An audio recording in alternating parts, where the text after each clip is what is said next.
미국이 이렇게까지 해야 되나? 자존심 상해 죽을 지경이다. 펜타곤 회의실에서 터져나온 절규였습니다. 그런데 더 충격적인 건 미국이 수십 년간 무시했던 바로 그 기술이 결국 미군을 구했다는 사실입니다. 미국이 조직적으로 한국 기술을 평가절하했고 그 오만함이 결국 미군의 패배로 이어졌다는 충격적인 사실이 밝혀졌죠. 결국 한국에 손을 벌릴 수밖에 없었는데요. 도대체 그날 무슨 일이 있었던 걸까요? 지금 즉시 공개합니다. 한국의 저력이 자랑스럽다고 생각하시는 분들은 구독과 좋아요 꾹 눌러주세요. 노스캐롤라이나 포트브래그 시험장 새벽 5시였습니다. 저는 마이클 톰슨, 보잉 디펜스의 실시간 데이터 분석관으로 이 자리에 서 있었어요. 아파치 V6의 드론 요격 시험이 있는 날이었죠. 차가운 공기가 얼굴을 때렸습니다. 11월에 노스캐롤라이나는 이미 겨울이 시작되고 있었거든요. 시험장 주변으로 군 관계자들이 속속 모여들고 있었어요. 육군 별 2계단 장군도 보였고 보잉 본사에서 온 임원들도 있었죠. 모두 진지한 표정이었습니다. 이번 시험이 얼마나 중요한지 다들 알고 있었거든요. 분석 트레일러 안으로 들어갔습니다. 여러 대의 모니터가 벽을 가득 채우고 있었어요. 각종 센서 데이터, 레이더 추적 정보, 실시간 영상이 화면마다 떠 있었죠. 제 옆자리에는 스티브가 앉아 있었습니다. 그는 10년 경력의 선임 분석관이었어요. 준비됐어, 마이클? 스티브가 물었습니다. 네, 모든 시스템 정상입니다. 제가 답하며 최종 점검을 마쳤어요. 밖에서 엔진 소리가 들리기 시작했습니다. 아파치가 이륙 준비 중이었죠. 모니터로 헬기를 확인했어요. 매트 블랙으로 칠해진 기체가 활주로에서 로터를 돌리고 있었습니다. 최신 V6 버전이었어요. 기존 모델보다 센서 통합 능력이 대폭 강화됐다고 했죠. 통제탑에서 무전이 들렸습니다. 시험 시작 5분 전.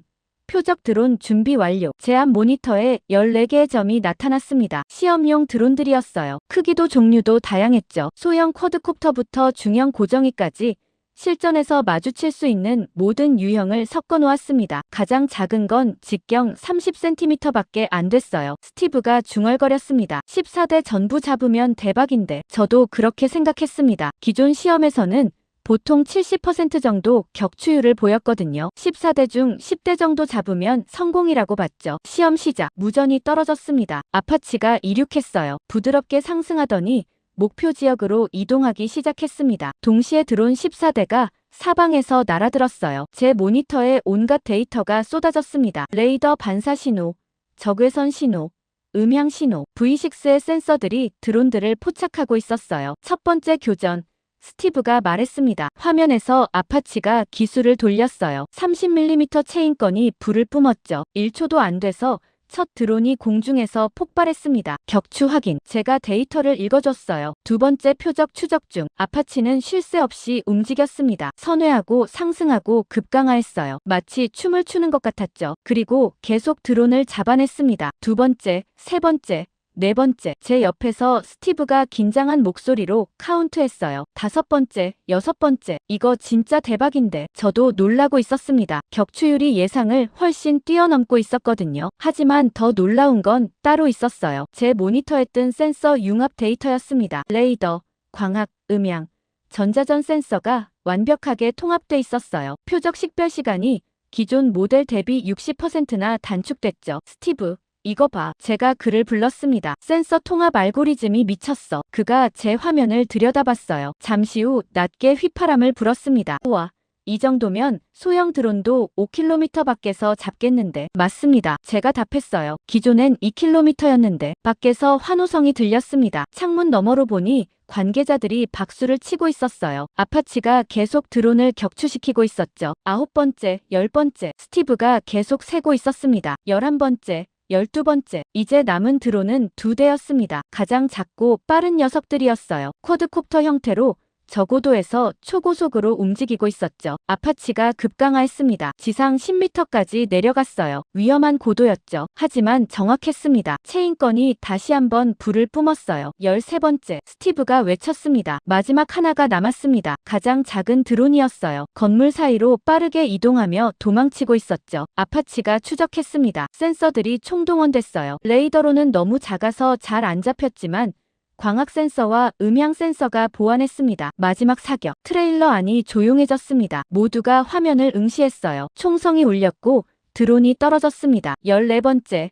스티브가 말했습니다. 목소리가 떨리고 있었어요. 완벽한 14대 격추야. 트레일러 밖에서 박수와 환호가 터져 나왔습니다. 하지만 저는 박수를 칠 수 없었어요. 제 모니터에 뜬 다른 데이터를 보고 있었거든요. 스티브, 이거 봐봐. 제가 그를 불렀습니다. 뭔데? 그가 다가왔어요. 저는 화면을 가리켰습니다. 네트워크 통신 로그였어요. V6가 사용한 데이터 링크 프로토콜이 상세하게 기록돼 있었죠. 이 프로토콜, 제가 말했습니다. 한국군 시스템이랑 호환되는 거 아냐? 스티브가 화면을 자세히 들여다봤습니다. 잠시 후 그가 고개를 끄덕였어요. 맞네. 링크 -16 기반이잖아. 한국군도 똑같은 거 쓰는데. 제 심장이 빠르게 뛰기 시작했습니다. 갑자기 이상한 생각이 들었거든요. 그럼 한국군 아파치도, 제가 말을 이었습니다. 네트워크만 업그레이드하면 V6랑 똑같은 성능 낼 수 있는 거 아냐? 스티브가 저를 쳐다봤습니다. 표정이 굳어 있었어요. 그도 같은 생각을 한 것 같았죠. 한국은 블록3를 운용하고 있었습니다. 구형 모델이었어요. 하지만 하드웨어 자체는 V6와 크게 다르지 않았죠. 핵심은 센서 통합 소프트웨어와 네트워크였습니다. 그런데 만약 한국이 자체적으로 그 부분을 개발했다면요? 미국과 똑같은, 아니, 어쩌면 더 나은 성능을 낼 수도 있었습니다. 저는 급히 노트북을 열었습니다. 사내 데이터베이스에 접속해서 한국군 관련 자료를 검색했어요. 몇 개 파일이 나왔지만 대부분 기밀로 분류돼 있었죠. 접근 권한이 없었습니다. 스티브가 제 어깨를 두드렸습니다. 야, 쓸데없는 생각하지 마. 그가 말했어요. 한국이 우리보다 앞설 리 없어. 하지만 저는 확신할 수 없었습니다. 데이터는 거짓말을 하지 않거든요. 그날 오후 디브리핑이 있었습니다. 회의실에 30명 정도가 모였어요. 군 장성들, 보잉 임원들, 국방부 관계자들 모두 흥분해 있었습니다. 완벽한 성공이었습니다. 프로젝트 매니저가 발표했어요. 14대 전부 격추. 역대 최고 기록입니다. V6는 차세대 드론 방어의 게임 체인저가 될 것입니다. 박수가 터져 나왔습니다. 저도 박수를 쳤지만 마음 한편이 무거웠어요. 제가 발견한 네트워크 호환성 문제를 보고해야 하나 고민됐거든요. 회의가 끝나갈 무렵 손을 들었습니다. 질문 있습니다. 모두가 저를 쳐다봤어요. 프로젝트 매니저가 말했습니다. 톰슨 씨, 말씀하시죠. 저는 준비한 말을 꺼냈습니다. V6의 네트워크 프로토콜이 한국군 시스템과 호환 가능한 것으로 보입니다. 만약 한국이 자체 센서 통합 기술을 보유하고 있다면 블록3로도 유사한 성능을 낼 수 있을 것 같은데요. 회의실이 조용해졌습니다. 몇몇 사람들이 서로 눈치를 보더군요. 육군 소장이 입을 열었습니다. 톰슨 씨, 한국이 그런 기술을 가지고 있다는 정보가 있습니까? 확실하진 않습니다. 제가 답했어요. 하지만 데이터를 보면 가능성이 있어 보입니다. 소장이 코웃음을 쳤습니다. 가능성이요? 한국이 우리보다 센서 통합 기술이 앞선다는 게 말이 됩니까? 다른 장교도 거들었어요. 한국은 우리 기술을 쓰는 나라입니다. 그들이 독자적으로 뭘 개발했겠어요? 저는 입을 다물었습니다. 더 말해봤자 소용없을 것 같았거든요. 프로젝트 매니저가 회의를 정리했습니다. 톰슨 씨의 우려는 기록해두겠습니다. 하지만 오늘은 성공을 축하하는 날입니다. 쓸데없는 걱정은 나중에 하시죠. 사람들이 웃었습니다. 저만 웃지 못했어요. 회의가 끝나고 자리로 돌아왔습니다. 스티브가 다가와 작게 말했어요. 야, 앞으로 그런 얘기 하지 마. 왜요? 제가 물었습니다. 위에서 싫어해. 스티브가 주변을 둘러보며 말했어요. 한국이 우리보다 낫다는 식의 얘기는 금기야. 커리어 망치고 싶어? 저는 대답하지 않았습니다. 하지만 석연치 않았어요. 진실을 말했을 뿐인데 왜 조심해야 하는 건지 이해할 수 없었습니다. 그날 밤 호텔방에서 다시 데이터를 들여다봤습니다. V6의 성능은 확실히 훌륭했어요. 하지만 핵심 기술은 센서 융합 알고리즘이었죠. 그리고 그건 소프트웨어 문제였습니다. 만약 한국이 자체 알고리즘을 개발했다면요. 미국보다 먼저 실전 배치했을 수도 있었습니다. 저는 노트에 적었습니다. 한국군 센서 통합 기술 수준 확인 필요. 그게 앞으로 제 인생을 바꿀 줄은 그때 몰랐습니다. 다음날 아침 사무실에 출근했습니다. 평소보다 일찍 도착했어요. 어젯밤 정리한 데이터를 바탕으로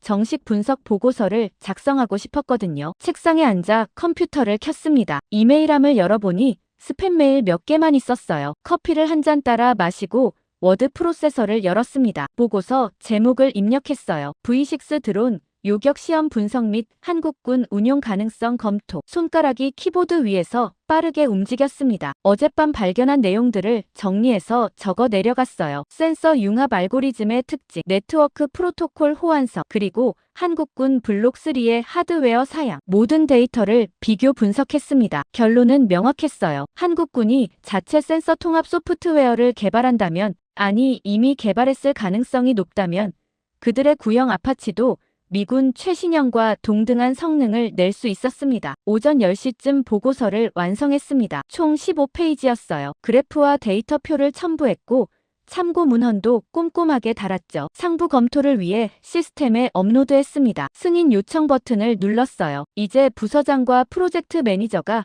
검토할 차례였습니다. 점심시간이 됐습니다. 구내 식당에서 샌드위치를 사들고 돌아오는데 스티브가 복도에서 저를 불렀어요. 마이클, 잠깐. 그가 주변을 둘러보며 낮은 목소리로 말했습니다. 보고서 올렸어? 네.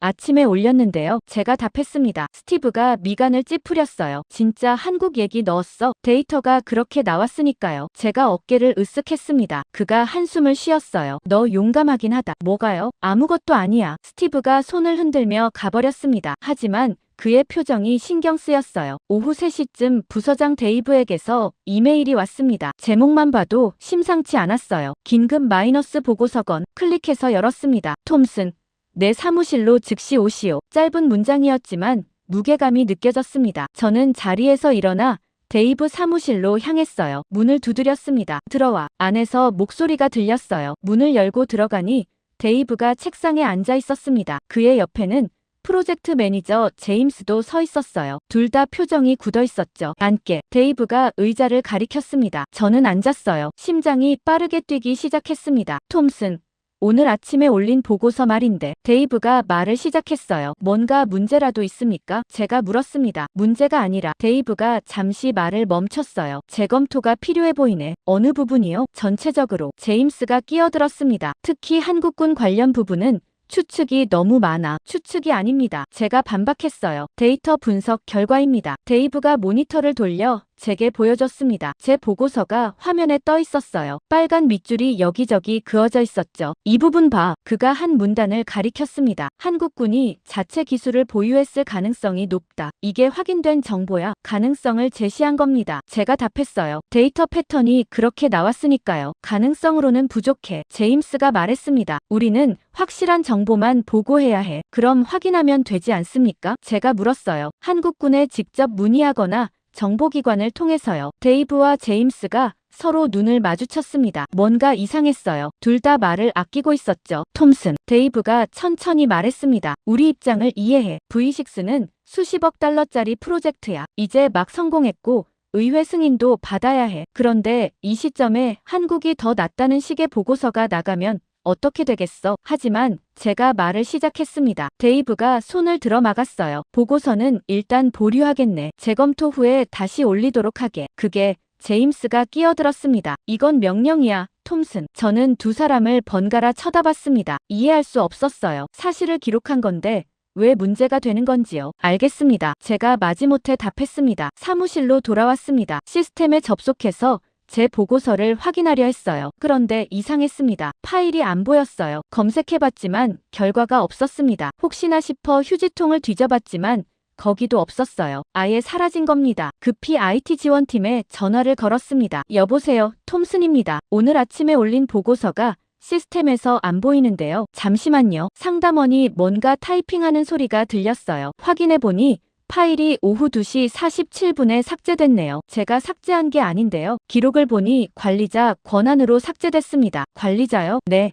수동 삭제 기록이 남아있어요. 누가 삭제했는지 알 수 있습니까? 죄송하지만 그건 제 권한 밖입니다. 전화를 끊었습니다. 손이 떨리고 있었어요. 누군가 고의로 제 보고서를 지운 겁니다. 그것도 관리자 권한으로요. 로컬 파일을 확인했습니다. 다행히 제 컴퓨터에는 백업이 남아있었어요. 하지만 시스템에서 삭제됐다는 건 공식 기록이 사라졌다는 의미였죠. 저녁 무렵 스티브가 제자리로 왔습니다. 들었어. 그가 작게 말했어요. 뭘요? 보고서건. 데이브가 팀 회의에서 언급했어. 앞으로 한국 관련 내용은 사전 승인 없이 보고서에 넣지 말라고 했어. 왜죠? 제가 물었습니다. 스티브가 어깨를 으쓱했어요. 위에서 내려온 방침이래. 더 이상 묻지 마. 그날 밤 집에 돌아와서도 잠을 잘 수 없었습니다. 뭔가 잘못되고 있다는 느낌이 들었거든요. 제 분석은 정확했어요. 데이터도 명확했죠. 그런데 왜 묻으려 하는 걸까요? 노트북을 열어 비공식적으로 자료를 더 찾아봤습니다. 한국군 관련 정보를 검색했어요. 그런데 흥미로운 기사 하나를 발견했습니다. 한국 군사 전문 매체의 영문 기사였어요. 제목이 눈에 들어왔습니다. 한국군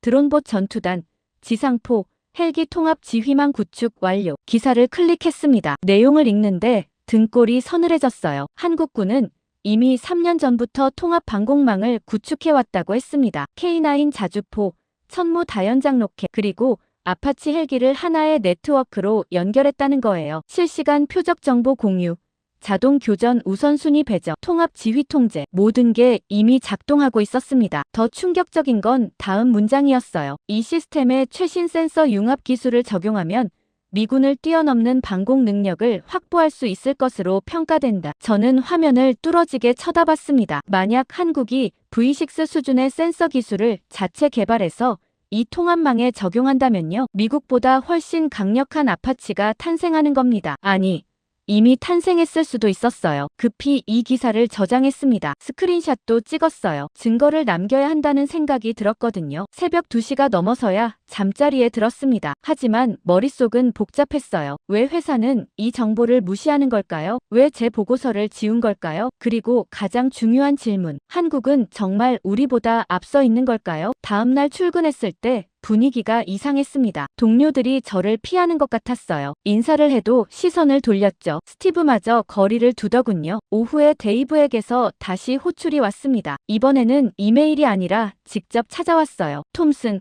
잠깐 나와봐. 복도로 나갔습니다. 그가 낮은 목소리로 말했어요. 한국 관련 자료 더 찾지 마. 경고야. 왜입니까? 제가 물었습니다. 그냥 하지 마. 데이브가 단호하게 말했어요. 내 커리어를 위해서야. 그는 그렇게 말하고 가버렸습니다. 저는 복도에 홀로 서 있었어요. 이제 확실히 알았습니다. 뭔가 숨기고 있다는 걸요. 그리고 저는 그걸 건드렸던 겁니다. 일주일이 지났습니다. 그동안 저는 조용히 지냈어요. 데이브의 경고를 무시할 수 없었거든요. 하지만 머릿속에서는 계속 질문들이 맴돌았습니다. 왜 한국 기술을 인정하지 않으려는 걸까요? 금요일 오전 갑자기 회의 소집 통보가 왔습니다. 국방부 고위층 회의라고 했어요. 장소는 펜타곤이었죠. 저는 데이터 분석관으로 배석하라는 지시를 받았습니다. 워싱턴 DC행 비행기를 탔어요. 2시간 남짓 걸렸죠. 공항에서 국방부 차량이 저를 픽업했습니다. 펜타곤 건물은 항상 위압적이었어요. 거대한 오각형 구조물이 하늘을 가리고 있었죠. 보안 검색을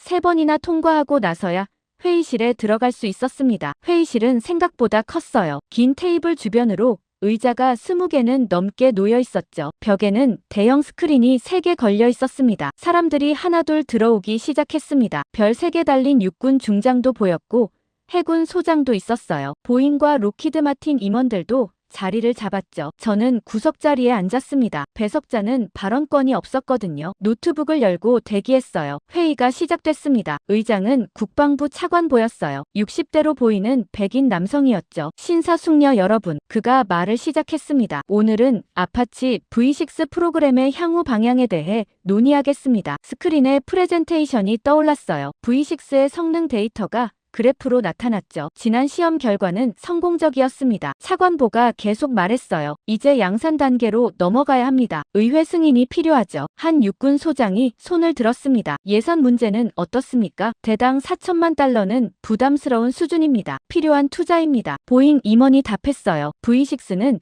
차세대 드론 위협에 대응할 유일한 솔루션입니다. 그때 다른 장성이 끼어들었습니다. 별 2개 달린 공군 소장이었어요. 유일하다는 건 과장 아닙니까? 다른 옵션들도 검토해야 하지 않을까요? 무슨 옵션 말입니까? 차관보가 물었습니다. 동맹국들의 기술입니다. 소장이 서류를 펼쳤어요. 예를 들어 한국은 이미 통합 방공 시스템을 운용 중입니다. 우리가 배울 점이 있을 수 있습니다. 회의실이 잠시 조용해졌습니다. 저는 귀를 쫑긋 세웠어요. 누군가 한국을 언급한 겁니다. 차관보가 미간을 찌푸렸어요. 소장님, 한국 시스템이 우리보다 우수하다는 겁니까? 우수하다는 게 아닙니다. 소장이 답했어요. 하지만 실전 경험과 데이터를 공유받을 가치는 있지 않을까요? 그때 육군 중장이 테이블을 손바닥으로 쳤습니다. 말도 안 됩니다. 그가 목소리를 높였어요. 아파치 기술은 미국 중심이어야 합니다. 우리가 개발했고 우리가 최고입니다. 한국은 우리 고객일 뿐입니다. 다른 장성들이 고개를 끄덕였어요. 맞습니다. 또 다른 중장이 거들었습니다. 한국에게 기술을 배운다. 그건 우리 입장을 스스로 격화시키는 겁니다. 하지만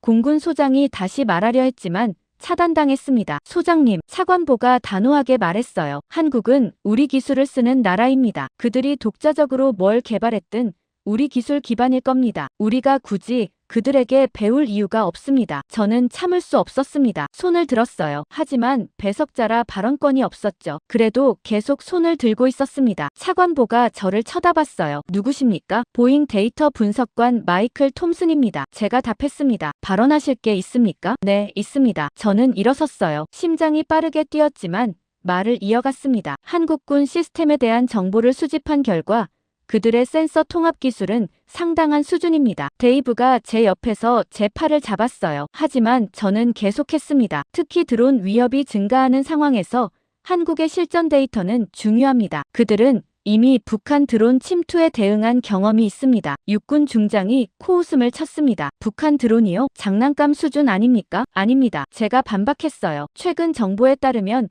북한 드론은 소형화됐고 스텔스 기능도 향상됐습니다. 한국군이 그걸 실제로 요격한 경험은 귀중한 데이터입니다. 차관보가 손을 들었어요. 톰슨 씨, 앉으시죠. 하지만 앉으십시오. 그의 목소리가 차갑게 변했습니다. 저는 앉았어요. 데이브가 제게 눈빛으로 신호를 보냈죠. 입 다물라는 신호였습니다. 차관보가 회의실을 둘러봤습니다. 신사숙녀 여러분, 분명히 하겠습니다. 그가 말했어요. 아파치는 미국의 기술이고 미국이 최고입니다. 동맹국과의 협력은 중요하지만 그건 우리가 주도하는 겁니다. 한국이나 다른 나라가 우리를 앞선다는 식의 발언은 부적절합니다. 그의 시선이 저를 향했어요. 그런 발언은 국가 안보를 위협할 수도 있습니다. 저는 얼어붙었습니다. 국가 안보 위협이라니요? 데이터 분석 결과를 말한 것뿐인데요. 회의는 계속됐습니다. V6 양산 계획, 예산 배정, 의회 로비 전략 모든 게 논의됐어요. 하지만 한국에 대한 언급은 더 이상 나오지 않았습니다. 공군 소장도 입을 다물었죠. 회의가 끝나고 사람들이 나가기 시작했습니다. 저도 일어나려는데 차관보가 저를 불렀어요. 톰슨 씨, 잠깐 남으시죠. 회의실이 비었습니다. 차관보와 육군 중장, 그리고 데이브만 남았어요. 저는 다시 앉았습니다. 차관보가 팔짱을 끼고 저를 쳐다봤습니다. 톰슨 씨, 오늘 발언은 실망스러웠습니다. 죄송하지만 저는 사실을 말한 것뿐입니다. 제가 답했어요. 사실이요? 중장이 비웃었습니다. 한국이 우리보다 낫다는 게 사실이라고요? 그렇게 말한 적 없습니다. 제가 항변했어요. 다만 그들의 기술도 검토할 가치가 있다고 했을 뿐입니다. 차관보가 한숨을 쉬었습니다. 톰슨 씨, 정치를 이해하셔야 합니다. V6 프로그램은 수백억 달러짜리 사업입니다. 수만 개의 일자리가 걸려 있어요. 의회를 설득하려면 우리가 최고라는 확신을 줘야 합니다. 하지만 진실은 우리가 만드는 겁니다. 중장이 끊었어요. 시장에서 누가 이기느냐가 진실입니다. 기술이 조금 뒤처지든 말든 상관없어요. 저는 믿을 수 없었습니다. 이 사람들은 진짜 기술 발전에는 관심이 없었어요. 시장 지배력과 예산 확보만 중요했죠. 데이브가 나섰습니다. 차관보님, 톰슨은 젊고 열정적입니다. 앞으로 신중하게 행동하도록 제가 지도하겠습니다. 그러시길 바랍니다. 차관보가 말했어요. 그러지 않으면 이 프로젝트에서 배제될 겁니다. 그는 서류를 챙겨 나갔습니다. 중장도 따라 나갔어요. 회의실에 저와 데이브만 남았습니다. 데이브가 저를 돌아봤어요. 표정이 굳어 있었습니다. 너 대체 뭐 하는 거야? 그가 낮게 말했어요. 사실을 말한 것뿐입니다. 제가 답했죠. 사실. 데이브가 코웃음 쳤습니다. 여기선 사실 따윈 중요하지 않아. 중요한 건 누가 돈을 쥐고 있느냐야. 실망이었습니다. 데이브는 좋은 엔지니어라고 생각했거든요. 하지만 그도 시스템의 일부였어요. 차에서 내리지 마. 그가 말했습니다. 다음 회의부터 넌 배제야. 뭐라고요? 차관보 지시야. 데이브가 어깨를 으쓱했어요. 내가 너무 나갔어. 공항으로 돌아가는 차 안에서 창밖을 바라봤습니다. 워싱턴의 거리가 지나갔어요. 권력의 중심지였죠. 하지만 진실은 여기서 환영받지 못했습니다. 저는 뭔가를 건드렸습니다. 그들이 숨기고 싶어하는 뭔가를요. 그리고 그 대가로 배제당했죠. 하지만 포기할 순 없었습니다. 진실은 밝혀져야 했으니까요. 노스캐롤라이나로 돌아온 건 토요일 저녁이었습니다. 지쳐 있었지만 잠은 오지 않았어요. 회의에서 배제당했다는 사실이 계속 머릿속을 맴돌았죠. 하지만 동시에 더 궁금해졌습니다. 대체 한국은 뭘 가지고 있길래 저렇게 민감하게 반응하는 걸까요? 일요일 아침 일찍 일어났습니다. 커피를 끓여 마시고 서재로 갔어요. 개인 노트북을 켰죠. 회사 컴퓨터는 감시당할 수 있었으니까요. 한국 방위산업에 대해 본격적으로 조사하기 시작했습니다. 구글에 검색어를 입력했어요. 한국 레이저 무기, 한국 드론 방어, 한국 아파치 개량, 영어와 한국어 자료가 섞여서 나왔습니다. 첫 번째로 발견한 건 국방과학연구소 보도자료였어요. 2023년 날짜가 찍혀 있었죠. 제목을 읽는 순간 숨이 멎는 것 같았습니다. 20kW 특급 레이저 대드론 무기체계 실증 성공. 기사를 클릭했습니다. 한국이 2023년 가을에 20kW급 레이저 무기로 드론을 격추하는데 성공했다는 내용이었어요. 실제 비행 중인 드론을 레이저로 파괴했다고 했죠. 저는 화면을 뚫어지게 바라봤습니다. 미국도 레이저 무기를 개발 중이었어요. 하지만 아직 시험 단계였죠. 실전 배치는 몇 년 후로 예상되고 있었습니다. 그런데 한국은 이미 실증까지 끝낸 겁니까? 더 놀라운 건 다음 문장이었어요. 이 시스템은 소형 드론뿐 아니라 박격포탄, 로켓탄도 요격 가능한 것으로 평가된다. 손가락이 떨렸습니다. 이건 게임 체인저였어요. 레이저 무기는 탄약이 필요 없었죠. 전력만 있으면 무한정 발사할 수 있었습니다. 드론 때 공격에 완벽한 대응책이었어요. 급히 이 자료를 저장했습니다. 스크린샷도 찍었어요. 다음 검색으로 넘어갔습니다. 이번엔 한국 드론 탐지 시스템을 찾아봤어요. 몇 개 기사를 읽다가 흥미로운 논문을 발견했습니다. 한국국방대학교에서 발표한 영문 논문이었어요. 초저고도 침투 드론 탐지 알고리즘 개발이라는 제목이었죠. 논문을 다운로드해서 읽기 시작했습니다. 기술적 내용이 빼곡했어요. 하지만 저는 데이터 분석관이었죠. 수식과 그래프를 이해하는데 문제 없었습니다. 논문 내용이 충격적이었어요. 한국이 개발한 알고리즘은 지상 10m 이하로 날아오는 드론도 탐지할 수 있었습니다. 기존 레이더로는 불가능한 영역이었어요. 지형 반사파 때문에 탐지가 안 됐거든요. 하지만 한국은 AI 기반 패턴 인식으로 이 문제를 해결했습니다. 논문 발표일을 확인했습니다. 2019년이었어요. 6년 전입니다. 미국이 이제 막 연구를 시작한 분야를 한국은 6년 전에 이미 끝냈다고요? 믿을 수 없었습니다. 하지만 데이터는 거짓말하지 않았어요. 점심도 거르고 계속 검색했습니다. 다음으로 찾은 건 한국형 유도로켓 정보였어요. 헬파이어라는 미국 시스템을 개량한 버전이었죠. 기사 제목이 자극적이었습니다. 한국형 로켓, 미국 원조보다 명중률 30% 향상. 클릭해서 읽었어요. 한국이 미국 헬파이어 기술을 기반으로 자체 유도로켓을 개발했다는 내용이었습니다. 그런데 단순 복제가 아니었어요. 유도 알고리즘을 개선해서 명중률을 대폭 높였다고 했죠. 이동 표적 추적 능력도 강화됐고요. 특히 눈에 띈 건 가격이었습니다. 미국 제품의 절반 가격으로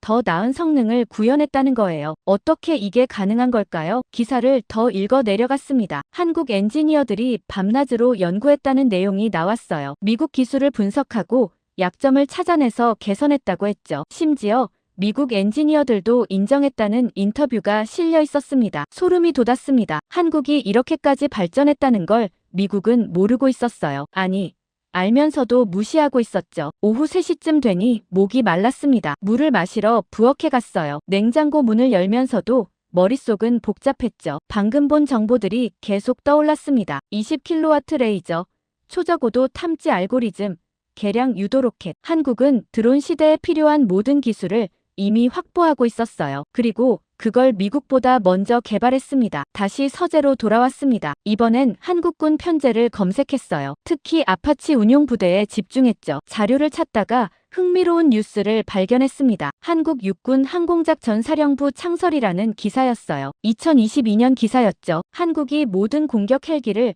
하나의 사령부로 통합했다는 내용이었습니다. 아파치, 코브라, 수리온이 모두 포함됐어요. 그리고 이들을 지상군과 실시간으로 연결하는 네트워크를 구축했다고 했습니다. 기사에 첨부된 도표를 봤습니다. 복잡한 네트워크 구조가 그려져 있었어요. 헬기, 지상포, 방공망이 하나로 연결돼 있었죠. 표적 정보가 실시간으로 공유되고 자동으로 교전 순서가 배정됐습니다. 이건 미국도 아직 완성 못한 시스템이었어요. 합동전술 데이터링크라고 불리는 개념이었죠. 미군은 몇십 년째 구축 중이었지만 완전히 통합되지 못했습니다. 군종 간 이해관계 때문이었어요. 그런데 한국은 이미 작동시키고 있었습니다. 저는 의자에 등을 기댔습니다. 머리가 어지러웠어요. 퍼즐 조각들이 맞춰지고 있었습니다. 한국은 레이저 무기로 드론을 잡을 수 있었어요. 초저고도 탐지로 침투를 막을 수 있었죠. 개량 로켓으로 정밀 타격이 가능했습니다. 그리고 이 모든 걸 통합 네트워크로 연결했어요. 만약 여기에 V6급 센서 융합 기술까지 더한다면요. 세계 최강의 방공 시스템이 탄생하는 겁니다. 아니, 이미 탄생했을 수도 있었어요. 갑자기 등골이 서늘해졌습니다. 그 순간 깨달았거든요. 미국이 이제 막 시작한 일들을 한국은 이미 끝냈다는 걸요. 저녁 7시쯤 모든 자료를 정리했습니다. 폴더를 만들어서 체계적으로 분류했어요. 레이저 무기, 탐지 시스템, 유도 무기, 네트워크 통합, 각 분야별로 한국이 얼마나 발전했는지 정리했죠. 마지막으로 타임라인을 만들었습니다. 한국 기술 발전 연대표였어요. 2019년 탐지 알고리즘 완성, 2022년 통합 네트워크 구축, 2023년 레이저 무기 실증. 모든 게 미국보다 빨랐습니다. 파일을 저장하려는데 창밖으로 뭔가 움직이는 게 보였습니다. 커튼을 젖히고 밖을 봤어요. 어두워서 잘 안 보였지만 차 한 대가 길 건너편에 서 있었죠. 엔진은 꺼져 있었지만 안에 사람이 있는 것 같았습니다. 이상했어요. 이 동네는 한적했거든요. 저녁 시간에 차를 세워두고 있을 이유가 없었죠. 10분쯤 지켜봤습니다. 차는 움직이지 않았어요. 혹시나 싶어 현관문을 잠갔습니다. 창문도 다시 확인했죠. 편집증 같았지만 조심하는 게 나았습니다. 노트북을 덮고 침실로 갔습니다. 하지만 잠들 수 없었어요. 오늘 발견한 정보들이 머릿속을 떠나지 않았습니다. 한국의 그림자 기술, 미국이 모르는, 아니 알면서도 무시하는 진실, 그리고 그걸 알아낸 제가 왜 감시당하는지. 새벽 2시쯤 다시 창밖을 봤습니다. 차는 여전히 거기 있었어요. 이제 확신했습니다. 누군가 저를 지켜보고 있다는 걸요. 그리고 월요일 아침 출근했을 때 사무실 분위기가 심상치 않았습니다. 사람들이 TV 앞에 모여 있었어요. CNN 뉴스가 나오고 있었죠. 화면에는 불타는 건물들이 보였습니다. 무슨 일이야? 제가 스티브에게 물었습니다. 중동이야. 그가 화면을 가리켰어요. 이란계 무장 세력이 드론 공격을 했대. 뉴스를 자세히 봤습니다. 시리아 국경 근처 미군 기지가 공격당했다는 내용이었어요. 앵커가 긴박하게 전하고 있었죠. 어젯밤 현지 시간 오후 9시경 대규모 드론 공격이 있었습니다. 50대가 넘는 드론이 동시에 침투했고 미군 기지 3곳이 피해를 입었습니다. 화면이 전환됐습니다. 기지 내부 영상이 나왔어요. 건물들이 파괴돼 있었고 차량들이 불타고 있었죠. 연기가 하늘을 뒤덮고 있었습니다. 사상자는 12명입니다. 리포터가 말했어요. 부상자는 40명이 넘습니다. 연료 저장고가 직격탄을 맞아 대화재가 발생했습니다. 저는 화면에 집중했습니다. 드론 공격 패턴이 보였어요. 여러 방향에서 동시에 침투했고 저고도로 날아왔죠. 레이더 탐지를 피하기 위한 전술이었습니다. 방공망은 뭐 했어? 옆에서 누군가 물었습니다. 뚫렸대. 다른 사람이 답했어요. 패트리어트 미사일로는 소형 드론을 못 잡았다는군. 제 가슴이 철렁 내려앉았습니다. 바로 이거였어요. 제가 경고하려던 상황이었죠. 대형 미사일 방어는 완벽해도 소형 드론 때 공격엔 속수무책이었습니다. 오전 10시쯤 긴급회의 소집이 떨어졌습니다. 화상회의였어요. 펜타곤, 중부사령부, 방산업체들이 모두 연결됐죠. 저도 배석하라는 지시를 받았습니다. 회의가 시작됐습니다. 중부사령부 작전참모가 상황을 브리핑했어요. 현재까지 파악된 바로는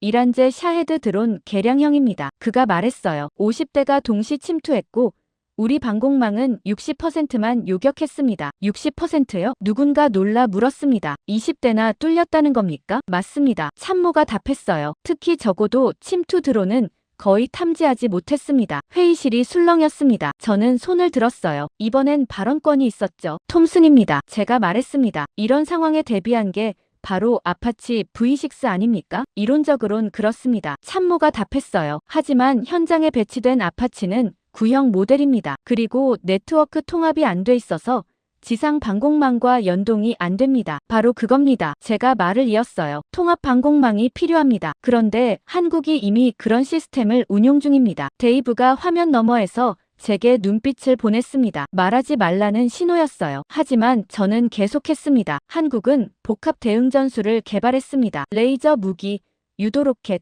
헬기를 통합해서 운용하죠. 이런 드론 때 공격을 막을 수 있는 유일한 방법입니다. 중부사령부 장군이 끼어들었습니다. 한국 시스템이 검증됐습니까? 실전 데이터가 있나요? 있습니다. 제가 답했어요. 북한 드론 침투 사건 때 운용했고 성공적으로 요격했습니다. 회의실이 잠시 조용해졌습니다. 사람들이 서로 눈치를 보고 있었어요. 그때 국방부 관계자가 말했습니다. 한국 시스템을 도입하자는 겁니까? 도입이 아닙니다. 제가 설명했어요. 그들의 전술과 데이터를 공유받는 겁니다. 어떻게 대응했는지 배우는 거죠. 또다시 침묵이 흘렀습니다. 아무도 쉽게 답하지 못했어요. 한국에게 배운다는 것 자체가 자존심 상하는 일이었으니까요. 회의는 결론 없이 끝났습니다. 추가 대책을 마련하겠다는 말만 나왔죠. 구체적인 건 아무것도 없었습니다. 오후에 뉴스가 또 터졌습니다. 2차 드론 공격이 발생했다는 거예요. 이번엔 더 컸습니다. TV를 켰습니다. 속보가 나오고 있었어요. 방금 들어온 소식입니다. 앵커가 다급하게 말했습니다. 이라크 주둔 미군 기지에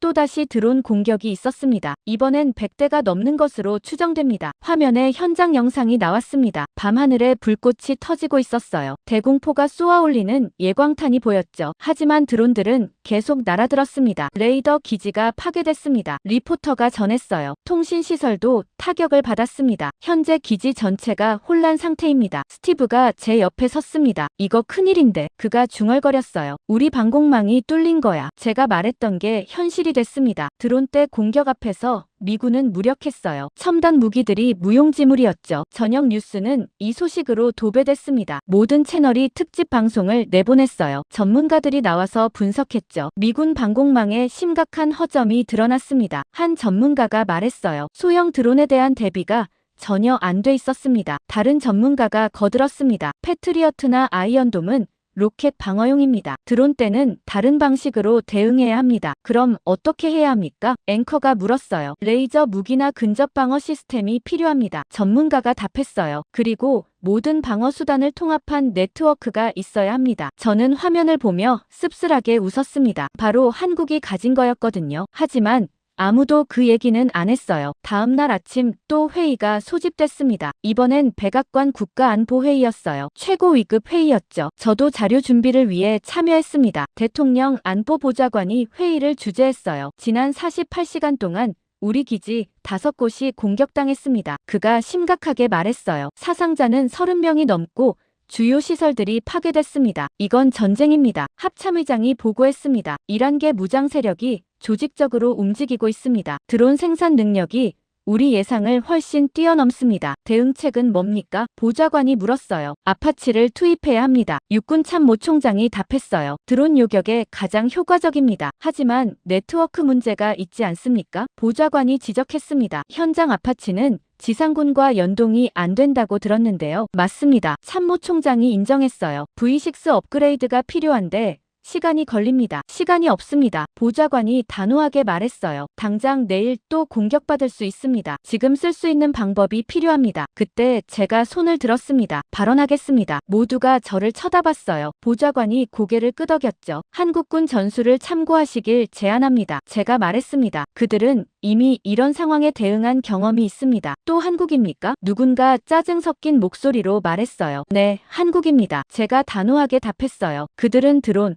헬기, 지상포를 통합 운용합니다. 레이저 무기도 보유하고 있고요. 우리가 지금 급히 개발하려는 걸 한국은 이미 완성했습니다. 보좌관이 펜을 두드리며 생각했습니다. 검증된 겁니까? 북한 드론 요격 실전 데이터가 있습니다. 제가 답했어요. 성공률도 높고요. 회의실이 술렁였습니다. 사람들이 수군거리기 시작했어요. 보좌관이 손을 들어 정숙을 시켰습니다. 한국 측에 기술 지원을 요청할 수 있겠습니까? 그가 물었어요. 외교적으로 가능합니다. 국무부 관계자가 답했습니다. 한국은 동맹국이니까요. 하지만 보수파 장성이 반발했습니다. 미국이 한국에게 도움을 청한다고요? 말도 안 됩니다. 사람이 죽어나가는데 자존심이 중요합니까? 보좌관이 날카롭게 되받았어요. 장성은 입을 다물었습니다. 보좌관이 결정을 내렸습니다. 한국 측에 비공식 접촉하십시오. 그가 국무부 쪽을 봤어요. 그들의 전술 데이터를 검토해 보겠습니다. 회의가 끝났습니다. 처음으로 한국 얘기가 받아들여진 순간이었어요. 하지만 복도에서 데이브가 저를 불렀습니다. 너 정말 끝까지 밀어붙이는구나. 그가 말했어요. 사실이니까요. 제가 답했습니다. 사실이 사람 죽이는 것보다 중요해. 데이브가 비웃었어요. 그는 가버렸습니다. 저는 혼자 서서 생각했어요. 드디어 물꼬가 트였다고요. 사흘이 지났습니다. 한국 측과 접촉이 진행 중이라는 소식만 들렸어요. 구체적인 진행 상황은 알 수 없었죠. 하지만 중동 상황은 계속 악화되고 있었습니다. 목요일 새벽이었습니다. 휴대폰이 요란하게 울렸어요. 비상 호출이었죠. 급히 옷을 입고 회사로 향했습니다. 새벽 4시라 도로는 텅 비어 있었어요. 사무실에 도착하니 이미 여러 사람이 와 있었습니다. 모두 TV를 보고 있었어요. 화면에는 CNN 속보가 떠 있었죠. 제목만 봐도 심상치 않았습니다. 미군 기지 3차 드론 공격. 사상 최악의 피해. 앵커가 긴박하게 전하고 있었습니다. 현지 시간 어젯밤 11시경 요르단 주둔 미군 기지가 대규모 드론 공격을 받았습니다. 이번 공격은 그 어느 때보다 조직적이었습니다. 화면이 바뀌었습니다. 위성 사진이 나왔어요. 기지 전체가 보였는데 곳곳에서 연기가 피어오르고 있었죠. 빨간 원으로 표시된 곳이 여러 군데였습니다. 연료 저장고가 완전히 파괴됐습니다. 군사 전문가가 화면을 가리키며 설명했어요. 레이더 기지도 직격탄을 맞았고요. 보급 창고도 불탔습니다. 사상자는요? 앵커가 물었습니다. 전문가가 잠시 말을 멈췄어요. 표정이 어두웠죠. 최소 45명입니다. 부상자는 100명이 넘고요. 이건 단순 테러가 아닙니다. 계획된 군사 작전입니다. 스티브가 제 옆에서 욕설을 뱉었습니다. 젠장. 또야. 3번째입니다. 제가 말했어요. 그리고 점점 더 심해지고 있어요. 화면에서 리포터가 현장 상황을 전했습니다. 드론은 3방향에서 동시에 침투했습니다. 그가 말했어요. 총 150대로 추정됩니다. 방공망이 절반도 못 잡았다고 합니다. 150대요? 누군가 놀라 되물었습니다. 맞습니다. 리포터가 확인했어요. 그리고 더 충격적인 건 공격 패턴입니다. 마치 훈련받은 것처럼 주요 시설만 골라서 타격했습니다. 화면에 피해 시설 목록이 떴습니다. 연료 저장고, 레이더 기지, 통신 시설, 보급 창고, 헬기 경납고 모두 핵심 시설들이었어요. 이건 정보가 있었다는 뜻입니다. 전문가가 분석했어요. 기지 내부 구조를 정확히 알고 공격했습니다. 아마 드론에 AI 표적 식별 기능이 탑재됐을 겁니다. 저는 화면을 뚫어지게 바라봤습니다. 드론 전쟁의 새로운 국면이었어요. 단순한 자폭 공격이 아니었죠. 정밀한 군사 작전이었습니다. 오전 8시에 긴급 화상회의가 소집됐습니다. 펜타곤, 백악관, 중부사령부가 모두 연결됐어요. 회의실 분위기는 최악이었습니다. 합참의장이 보고를 시작했습니다. 요르단 기지는 사실상 무력화됐습니다. 그가 말했어요. 작전 수행 능력을 상실했습니다. 복구에 최소 2주가 걸릴 겁니다. 이게 3번째입니다. 국방장관이 말했어요. 우리 방공망이 왜 이렇게 무력한 겁니까? 드론 때 공격에 대한 대비가 안 돼 있었습니다. 참모가 답했어요. 패트리어트는 탄도미사일 방어용입니다. 소형 드론은 표적이 너무 작아서 효율이 떨어집니다. 그럼 아파치는요? 장관이 물었습니다. 투입했지만 제한적이었습니다. 참모가 설명했어요. 지상 레이더와 연동이 안 돼서 표적 정보를 실시간으로 못 받았습니다. 개별적으로 수색하다가 시간을 허비했죠. 저는 손을 들었습니다. 바로 이 문제 때문에 한국 시스템을 검토하자고 했습니다. 제가 말했어요. 그들은 네트워크 통합이 돼 있습니다. 한국 측 반응은 어떻습니까? 장관이 물었습니다. 국무부 차관이 답했습니다. 협력 의사는 있다고 합니다. 하지만 공식 요청이 필요하다고 하네요. 공식 요청이요? 한 장성이 목소리를 높였습니다. 미국이 한국에게 공식으로 도움을 청하라고요? 사람이 죽어나가고 있습니다. 장관이 차갑게 말했어요. 자존심 챙길 때가 아닙니다. 회의실이 조용해졌습니다. 아무도 반박하지 못했어요. 현실이 너무 명확했으니까요. 그때 백악관 국가안보보좌관이 끼어들었습니다. 한국군이 비슷한 공격을 막았다는 정보가 있습니까? 있습니다. 제가 즉시 답했어요. 자료를 공유하겠습니다. 노트북으로 파일을 열었습니다. 며칠 전 찾아둔 비공식 한국 기록이었어요. 화면 공유를 시작했죠. 한국군이 북한 드론 침투를 전원 요격했습니다. 제가 설명했어요. 30대가 동시에 침투했지만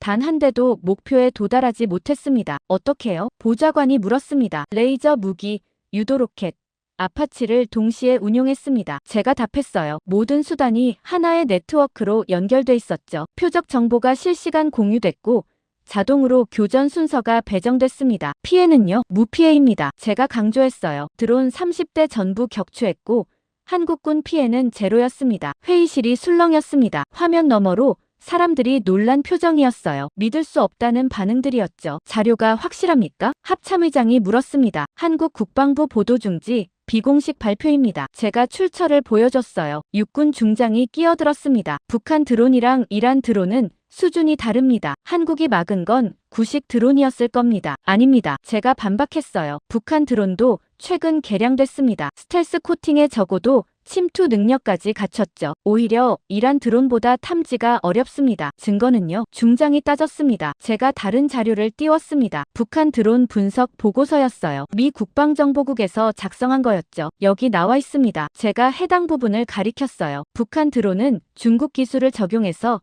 레이더 반사 면적을 크게 줄였습니다. 이란 샤헤드보다 더 진보된 설계입니다. 중장이 입을 다물었습니다. 더 이상 반박할 수 없었던 거죠. 국방장관이 결정을 내렸습니다. 한국의 공식 기술 지원을 요청하십시오. 그가 말했어요. 그들의 전술과 시스템을 상세히 검토하겠습니다. 하지만 장관님, 한 장성이 항의했습니다. 이건 미국의 자존심 문제입니다. 자존심으로 사람 살릴 수 있습니까? 장관이 날카롭게 되받았어요. 지금 우리 군인들이 죽어가고 있습니다. 자존심은 나중에 챙기십시오. 회의실이 완전히 조용해졌습니다. 역사적인 순간이었어요. 미국이 처음으로 한국에게 손을 내민 거였죠. 회의가 끝났습니다. 사람들이 하나둘 접속을 끊었어요. 저는 의자에 앉아 깊게 숨을 내쉬었습니다. 드디어 해냈습니다. 그날 오후 언론에 소식이 새나갔습니다. 미국, 한국의 드론 방어 기술 지원 요청이라는 제목이 뉴스에 떴어요. 순식간에 모든 매체가 이 소식을 다뤘죠. 역사적 전환점입니다. 한 전문가가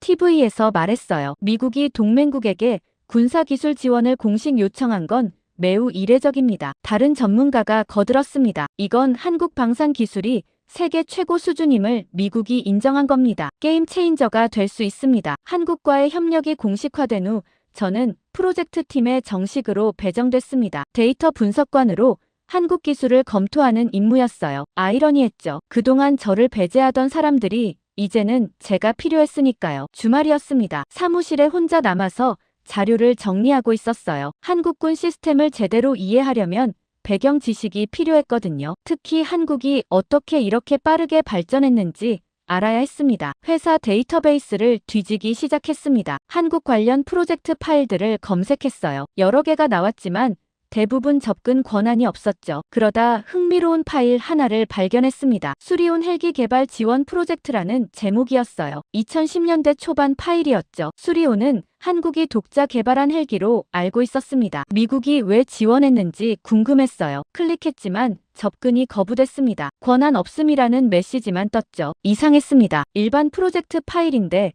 왜 잠겨 있는 걸까요? IT 부서에 권한 요청을 넣었습니다. 하지만 주말이라 답변은 월요일에나 올 거였어요. 다른 방법을 찾아야 했습니다. 회사 공유 드라이브를 뒤져봤어요. 삭제된 파일들이 임시 저장되는 곳이 있었거든요. 일반 직원들은 잘 모르는 폴더였죠. 거기서 오래된 백업 파일을 발견했습니다. 2013년 수리온 시험 평가 보고서라고 적혀 있었어요. 파일을 열었습니다. 100페이지가 넘는 기술 보고서였어요. 처음 몇 페이지는 일반적인 내용이었습니다. 수리온의 사양, 성능 목표, 시험 일정 같은 거였죠. 하지만 30페이지쯤 넘어가니 분위기가 달라졌습니다. 엔진 결함 발견이라는 제목이 나왔어요. 시험 비행 중 미국산 엔진에서 심각한 진동이 발견됐다는 내용이었죠. 출력도 사양에 못 미쳤고요. 보고서를 계속 읽었습니다. 한국 측이 문제를 제기했다고 나왔어요. 엔진 제조사에 개선을 요청했다고 했죠. 하지만 다음 내용이 충격적이었습니다. 제조사는 문제를 인정하지 않았습니다. 설계상 문제 없다는 입장이었어요. 오히려 한국 측 운용 미숙 탓으로 돌렸죠. 한국은 어쩔 수 없이